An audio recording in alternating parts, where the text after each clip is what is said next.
this one honestly might be one of my favorites because it has gotten so much popularity, so much traction online. And I'm starting to notice this trend as far as why things are becoming popular, but they're really myths. And so I'll get right into it. I can get the same aerobic benefits from just sitting in the sauna as I can doing zone 2 cardio because my heart rate's in the same range. Kind of goes back into the last myth we talked about where you're incorporating strength training for cardio. Sounds logical. Your head's in the right place, same heart rate, same results, right? Well, unfortunately, physiology just doesn't work that way. And so your heart rate is just a response. Cardio is the stimulus, but your heart rate as a response can respond to a lot of different things. Now, I will say, like a stressful stimulus, AKA cardio, is necessary to create adaptation. And the heart rate response from the sauna is enough to create an adaptation, but it's not the same. So zone 2 is defined by oxygen consumption, VO2. It's not just a number on your watch. When you're in the sauna, your VO2 barely moves because you barely move.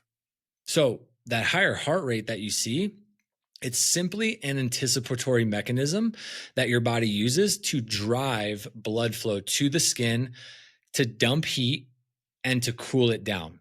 Because if it doesn't, then that heat is going to continue traveling inward. And once it reaches your core temperature and it starts raising, then that could be bad news bears. And you could risk the potential of heat stroke if your core temperature rises too much.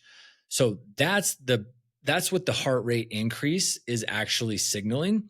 It's just trying to dump heat. Now, if you want to see the same benefits of, muscular capacity, your ability to recover faster so you could push it hard the next session, or you want to be, metabolically flexible where you can efficiently switch between the fuel sources that you use for energy, that's where cardio comes into play, to where your muscles are just going through this repetitive stretch shortening cycle. Now, I will say the sauna is not useless. It is a great support tool.